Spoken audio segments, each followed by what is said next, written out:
Hi everybody, how you doing? I am Johan. That over there in the great outdoors is Mr. Charleston Hughes.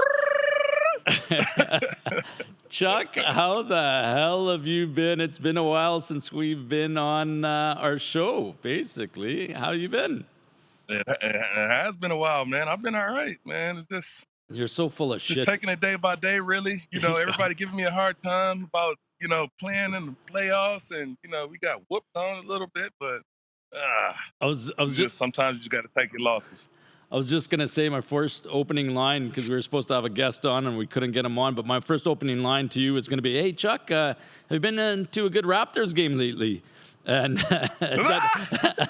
that too soon or what? Is that what the hell? I don't even know where to begin with the last week that you guys have had. I mean, not only you guys, but here in Regina, Lucius Purifoy. Did you see that video where he was in Earl's and he gets arrested, the week before the semifinals at Earl's because he was hangry?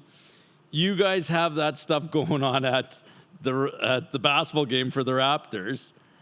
Yeah. Then after you guys lose, the fights after the game with the fans in the stands there, it was like, what the hell is going on? First off, where were you when the fights were happening?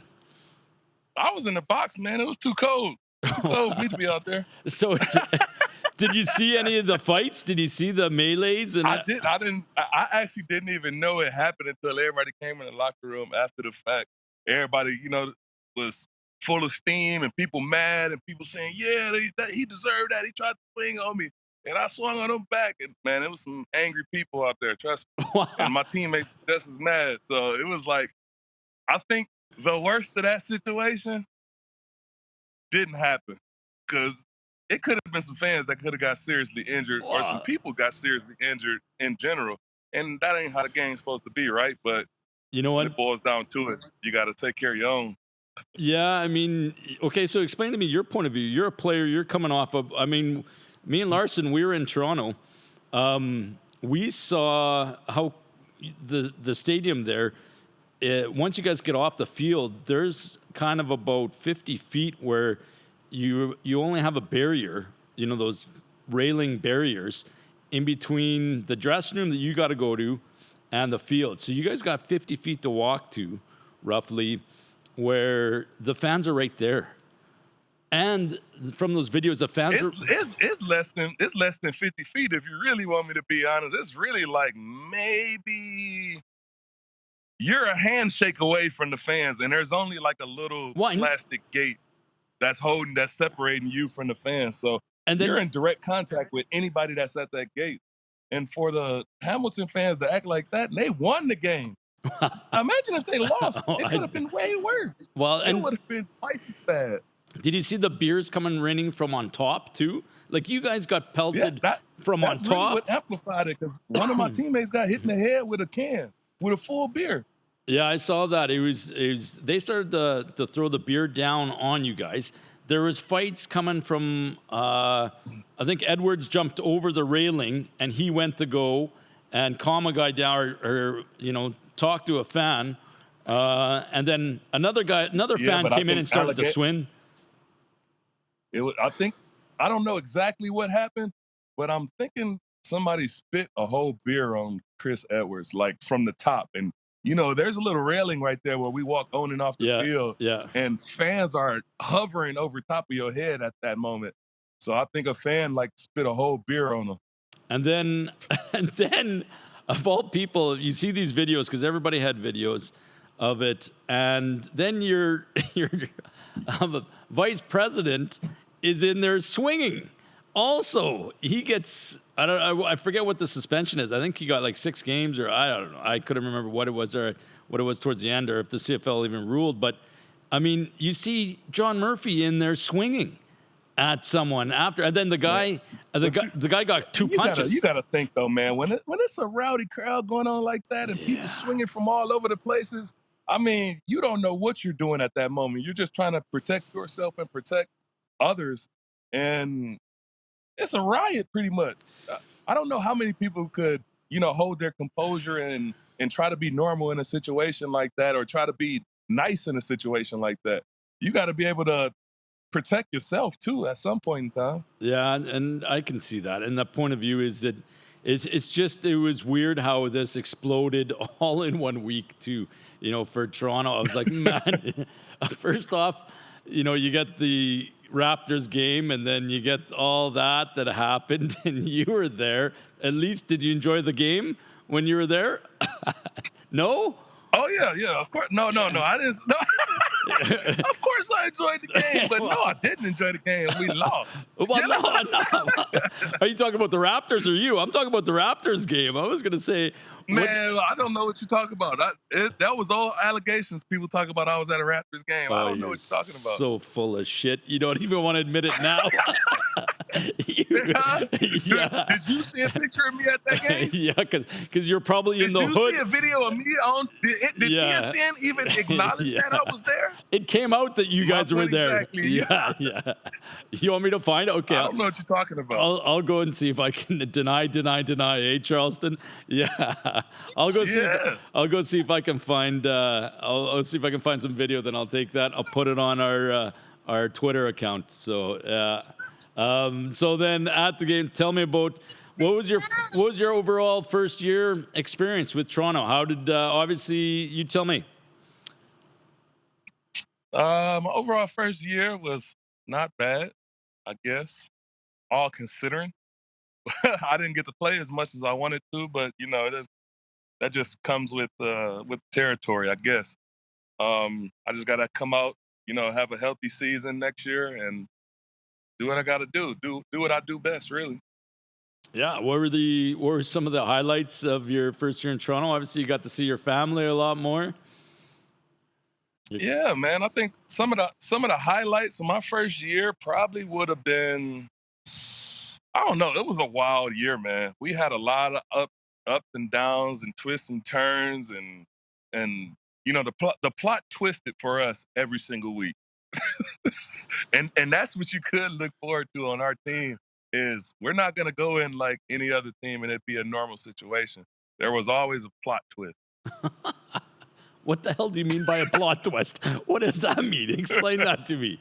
To be honest, we never went into a game with the same starting lineup. So the thing is that we were winning games with not an original, not a set lineup that you play throughout a whole season. Teams like Winnipeg, like Hamilton, like BC, Ottawa, all these teams went in every single game this year with a set lineup. The same guys played every single game. With us, that didn't happen. Yeah, because of injury, because of just someone outplaying another guy, because one guy didn't perform as well. We had a different lineup every single week. Yeah. Even in playoffs. Yeah. Yeah, I guess it's hard to be able to get consistent. And I think we went into this season thinking that Nick Arbuckle was going to be our guy, and then next thing you know, boom, trade happened. Now Mac Bethel is our guy. Like, we had plot twist after plot twist the whole year. So for us to come out number one in the East, it was like, wow, we finally did it. We did it.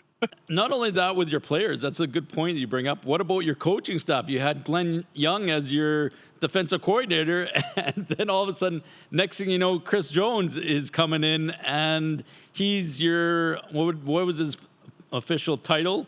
Defensive... he was a defensive consultant. There you go. I mean, so he pretty much was a shared defensive coordinator job with him, Rich Stubler, and they kind of hashed it out amongst the two of them. So, like I said, that was even a more plot twist. You only had 2 defensive coordinators this year and a linebacker coach. We had 3 defensive coaches. Name another team in this league that only has 3 defensive coaches. Yeah, so I guess you're very true with the plot twist with everything in Toronto. Again, what are some of the highlights? What are some of the things that make you smile about, obviously, maybe the fans? Is it the way that some of these fans we got to interact with? Man, Argos have fantastic fans, and I think the Argos always get slighted for the lack of people that come. But, man, the Argos have a great core of fantastic fans that tailgate out there. Argo Fluffy is a guy on Twitter that I think somebody I brought was just about to mention him. Fluffy, shout out to Fluffy, man. He hooked your boy up with some jerk chicken that was absolutely amazing one day after breakfast. Yeah, so you got And he showed up at the right time when I was at my hungriest state. You're always hungry, but tell me about some of your favorite things that make you smile about your first year in Toronto. The food, the fans, what was it? But between Fluffy, and that jerk chicken, um, we had some nice times, man. I mean, as a team, I think we had a lot of great times, a lot of good moments between like you know taking buses all the way to our practice field, which is like 45 minutes away, and it gives you time to like talk to your teammates and mingle with your teammates and just talk about whatever's going on, where they're from, where you're from. I mean, there's a lot of special moments like that. I know we had some special moments with our special teams coach. He could never get our names right, but he always said our names wrong. So a bunch of moments like that, man, are like awesome. Yeah, yeah, and what about Toronto afterwards? And I want to get into kind of off the field, but one of the things that I don't know, you might deny this also because that's who you are, is that you were telling me about one of the Blue Jay games. Tell me about the Blue Jay game where you couldn't catch a ball thrown to you by Vladdy Guerrero. How many times? I don't know what you're talking about. I wasn't in no Blue Jays game. Yeah. Was it 3 times? I'll just say this. Charleston has defensive end hands, basically, with those. Show the fingers. Show the fingers. No wonder why you can't catch anything with those fingers. You can't even. We're going to keep those a secret. I don't know what you're talking about. I was not at no Blue Jays game. Yeah. Okay. We are not allowed to go to sporting events. Okay, so I'll get it. Yeah, I'll get into that because I know you're full of shit. So I want to ask you a question about that too, because here in Saskatchewan, I don't know if you saw the interview at the year-end interview with Cody Fajardo. So Cody brought up a good point. Like he had a breakdown at the year-end interview where he felt bad, but he took on a lot from the Twitter people. And one of the things that he said was, there's good points, there's bad points, but here this year, you couldn't really get away, right? You were confined with COVID. You couldn't really go out and go to a restaurant or go out and go to a movie or go out to a sporting event, right? Because you're confined. And what do you do when you're confined? You're going to turn to social media, right? You're going to turn and you maybe read a lot more. Or you're going to be alone and you're going to start to hear these things, see these things. And unfortunately for him, a lot of it was personal and he took it personal. How was that? Did that play in your head at all? Or were you more, because you were confined in Toronto a lot more there, like you say, confined. So how did that play into your psyche? How did that play into probably a year like you've never had before? I mean, it was hard, man. Trust me. It's hard being locked up somewhere like that in a place by yourself and not being able to do much, and everybody telling you no, no, no, don't do that, don't do that, don't do that. You got to ask permission to go anywhere. I mean, it's not easy, man. So, I mean, I can see where he's coming from. It could lead to people playing bad on the field, just not being able to stick to their normal routine and do what they normally do, outside of football, whether it's go to church or whatever. I know Cody's a pretty religious guy, so he can't do the stuff that he normally does. So, I mean, it's tough. Yeah, COVID really, I think, has affected a lot of players, and it did. And you feel bad for a guy like that because, especially, you know how it is to play here in Saskatchewan, right? When it's good, he's the savior, and when it's bad, people are on him. What you calling him now? I'm not. What is he called now? Well, he's not the savior, all right. He's not. They're calling saying. Well, we had some people, lots of people were saying that get rid of Cody, get rid of him. He can't throw the long ball. I mean, gonna do that. Yeah, I know, but lots of people had their opinions, and it was like, you know how it is here. If you don't win, then they're calling for your head. So unfortunately, that's what happened. So what's where are you? You're in. Where are you right now? I'm in my backyard, man. Let's show me the crib. Is it going to be Chilling on in the the backyard. cribs in Michigan? Is that what it's going to be featured on? MTV Cribs. I'm gonna cut that tree down behind me in about 30 minutes. I'm chopping it down. Yeah, right. I'm chopping that thing down. Yeah, I want to see the photos of that. Let me see your crib. How's how you doing in Michigan? That doesn't look like there's any snow there. It looks pretty nice. It ain't no snow on the ground. Yeah, look at that. Just got soccer goals, the neighbors. Yeah. I'm doing some yard work. Look at all the leaves and the orange cords everywhere. Look at that. How long's it been since you were home? What they call it in Canada? Getting her done. Getting her done. No, that's not how we say it in Canada. We don't have that accent. Getting her. What's getting her done? Getting her done. That's like in southern U.S. there. What's it's actually crazy around here. There's actually some national news that happened here. That's going all the way around everywhere because there was a shooting in Oxford, and I was like, maybe it's a city called Oxford High School. Yeah, we heard of it. I mean, we've seen all the tributes and all that to the one student football player who rushed the shooter, number 42, Tyler. Yeah. That happened like maybe 20 minutes away from where I live at. Really, that close? Oh yeah, and every school within this whole area.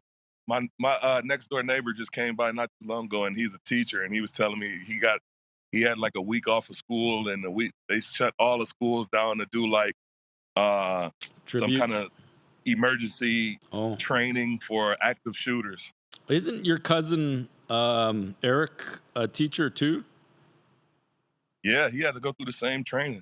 Yeah. Nuts.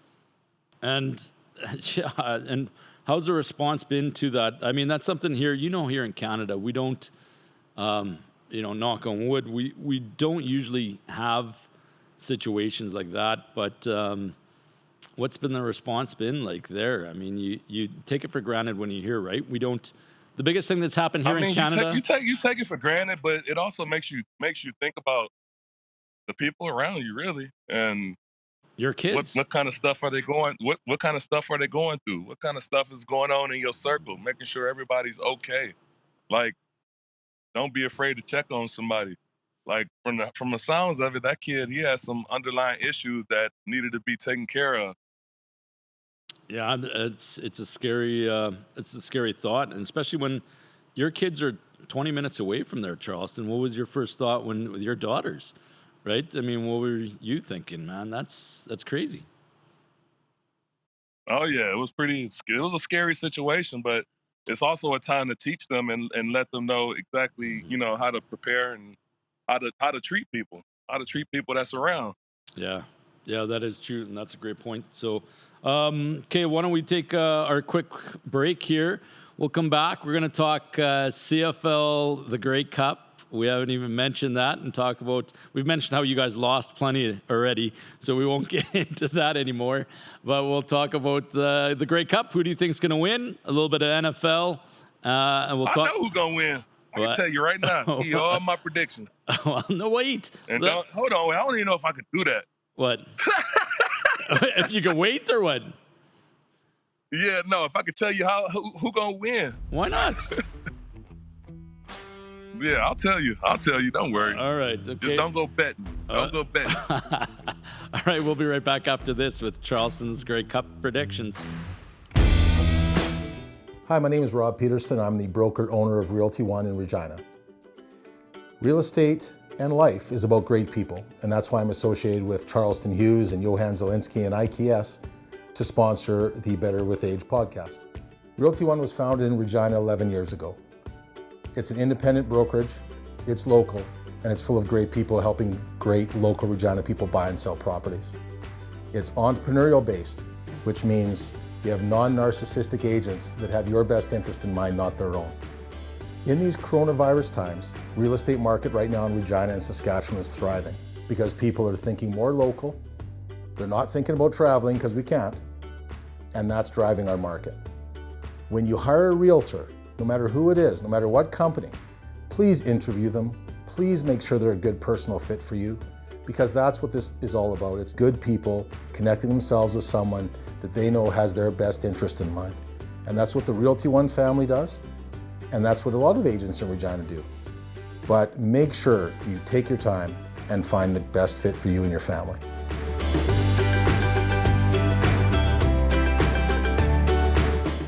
It's that time of year when divisions are decided, champions are crowned, and legends are born. Now, it's your turn to win big. You've heard the name just about everywhere, MyBookie.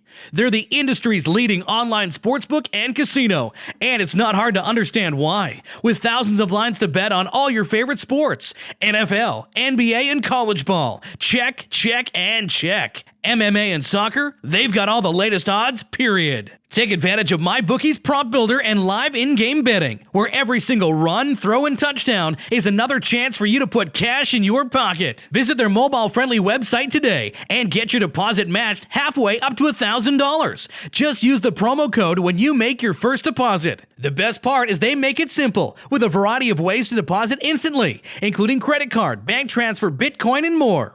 Whether you're at home or on the go, on your laptop or on your phone, it's not too late to make your New Year's resolution a resolution to get paid. Bet, win, and get paid at MyBookie.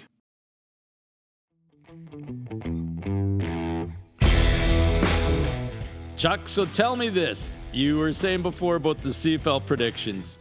What? Here's your moment. Tell me, who do you think is going to win? My moment is this.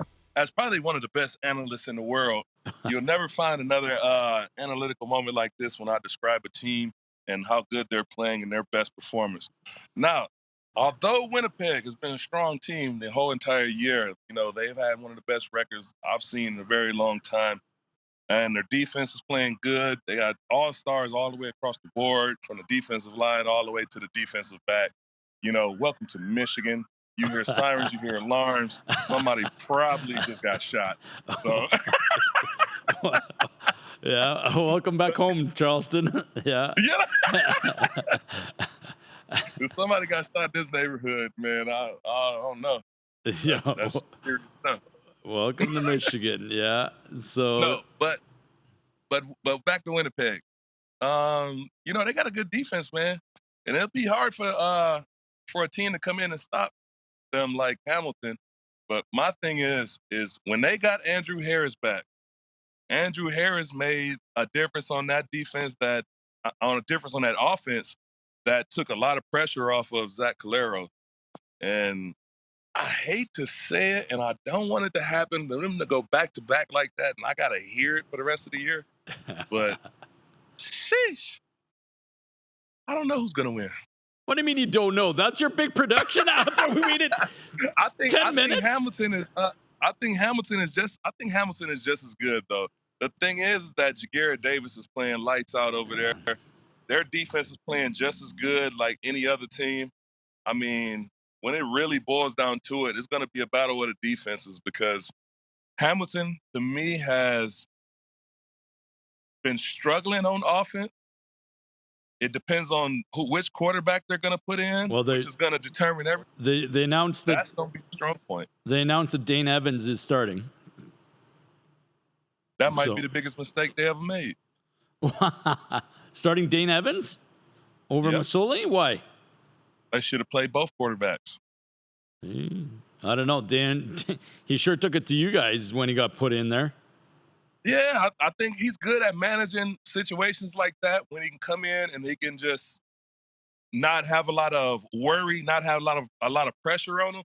And he didn't have a lot of pressure right there. He just had to come in and do your best. This is what you got. Yeah. This is the situation we put you in. So you're already down. Bring us back. So obviously he's playing a superhero role, but for him to play an entire game like that, I just don't see it happening. He ain't gonna play an entire game that consistent. So no way. Who are you taking to win? Who are you picking to win? I don't want to pick. Oh my God. just like you weren't at the Raptors games, you weren't at the Blue Jays games. If I had to pick who I think is gonna win, I'm pretty sure that Winnipeg is gonna close Hamilton out again. There you go. There you go. Sadly to say it. Sadly to say it. The great Chuck Hughes is predicting Winnipeg to win. I think you're right. I think you're going to be right on this. Although Davis was the difference maker against you guys on defense. He had a sack. He had some pressures. Hamilton's defense is great. Although I can't stand Simone Lawrence and how cocky he is, and although he's been so consistently good. He's not even a difference maker over there. If you want to be honest, like he's still really consistent. Jaguar alone. Yeah, but he's been consistent. Simone's been consistent for so many years, but if Davis can play like he did last week, it's going to disrupt a lot of the things Winnipeg is going to want to do. I just think Winnipeg's defense, they got back Rose from the NFL. I think their defense with Big Hill and Jeff Coat and your buddy Willie, I think that's going to be. I think that's going to be the difference. It's going to be able to take Winnipeg over the top. I think Winnipeg's going to win by 13 points over Hamilton. You taking them by 13? I'm predicting them. I'm predicting them by 13. Yeah, I think their running game is going to be good. I think that the defense is going to stop Hamilton and cause a lot of confusion. Richie Hall. Nobody gives a lot of credit to Richie Hall too and what he's done over there. I mean, Richie Hall's been a fantastic defensive coordinator for years, right? And nobody really has said much about him and the performance he's done. The whole time. So he deserves a lot of credit for Winnipeg's defense, and I think that Winnipeg's going to take it by at least 13. So there you go. We're both going. We're both going with Winnipeg, and but we got to shout out to obviously Speedy Banks. He was on our show a while back. I wish him all the best. We had Willie on our show a few times. I hope they close out, man, because Jaguar he hasn't missed. I didn't even know this stat, but he hasn't missed the Grey Cup since he's been in the league. He's been to the Grey Cup every single year he's been in the CFL. How many years has he been in the league? Like 5-6 years. Jeez. And he's been to the Grey Cup 5-6 times. Which is crazy. He went, how long has he been in? He went 3 years with Calgary, 2 years with Hamilton. So he's been in the league 5 years. There you go. Yeah. So good for and it would be cool to see Hamilton win at home, right? To be able to have that. They haven't won in 29 years. It was the last time they won, I think, the Grey Cup. It's been a while for Hamilton, but it'd be nice to see him win at home. Give those fans, the ones that aren't fighting you guys, give those good fans, a memory like that, like it was here in Saskatchewan. But I think Winnipeg's too good. So. We'll see. So let's talk college, then NFL. What were you telling me before we were on the break? You were saying something about University of Tennessee is finally. This is an outbreak in NCAA sports. I heard they already started in California, but players that play football are starting to get paid a salary to play not professional but college sports. And how much did you? So the University of Tennessee is paying their entire offensive line $50,000, I think, per season. Each. So you play offensive line for the University of Tennessee, you'll get paid $50,000. What was that one? Wasn't there a quarterback from Ohio State that got paid like $1 million too? Yeah. But the messed up part about that is now, what's stopping the best offensive lineman in high school from going to the University of Tennessee? Nothing. They're going $50,000. Yeah, that's like you get $50,000 just for playing offensive line there. They're going to get some of the best recruits in the nation. They're making more than the guys in the CFL. I mean, that $50,000 US. 50,000 US. What's that like? 75 Canadian. 750,000 Canadian. No,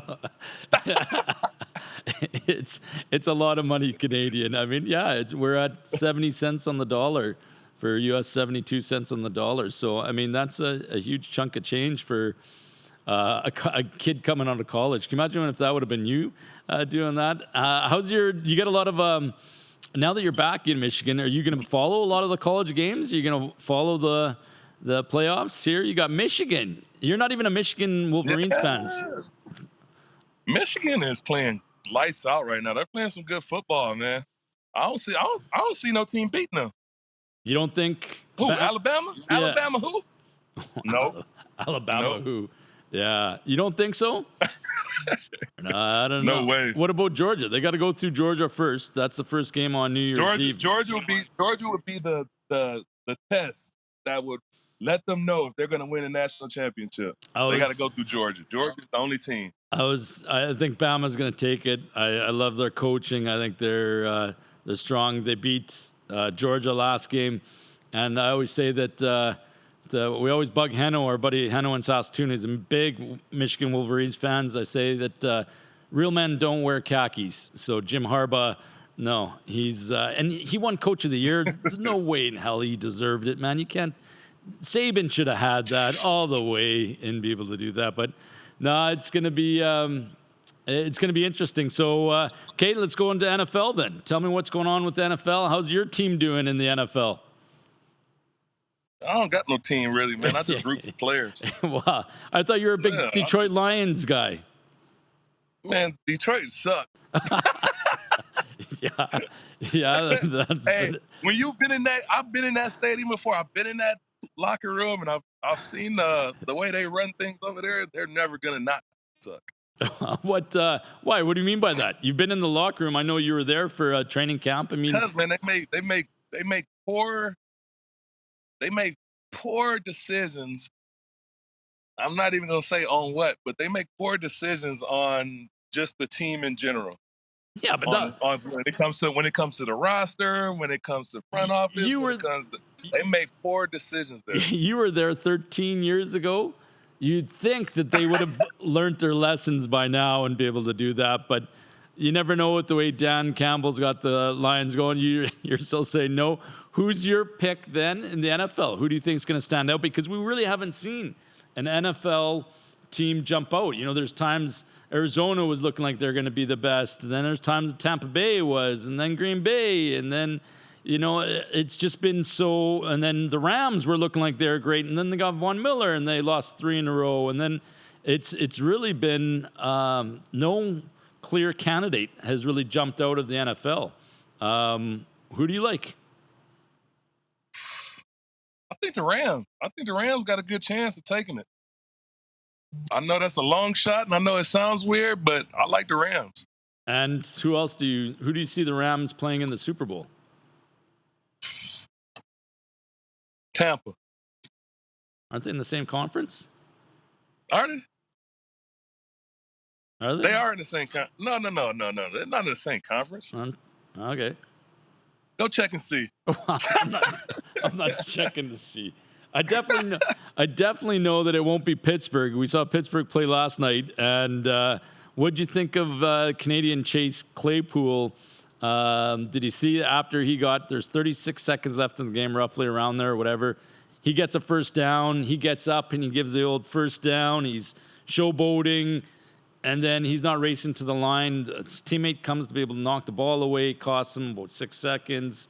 7 seconds. It's been all over the news down in the States and on social media about Chase Claypool showboating and that he's more of a selfish individual. What do you think about that? And how would you react if that was a teammate that was doing that? You're down by, 7 with a minute left, less than a minute left, and you got a guy who's just excited about getting a first down.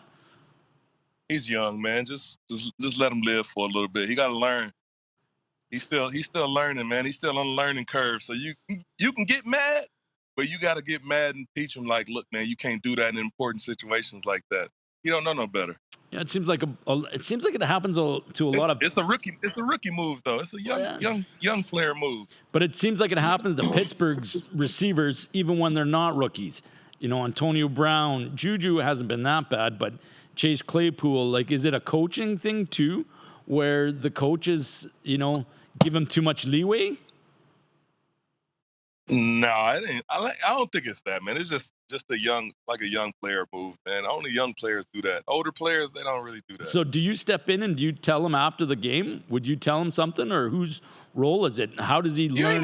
You ain't got to tell him. He gonna know after the flag fly that was stupid. after the game's and over. if he don't know, the coaches better tell him. Yeah. So then you're relying on the coaches to be able to straighten them out. Right. You rely on the coaches. You rely on people just to get them together, straighten them out. But yeah, they'll fix them.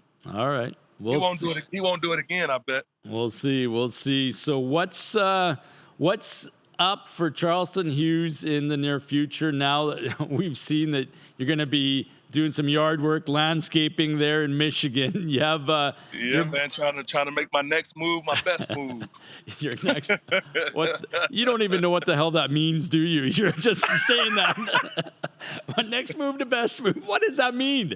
What you hear all that speak back there? I'm gonna be a garbage man. That's your best move, all right? Okay.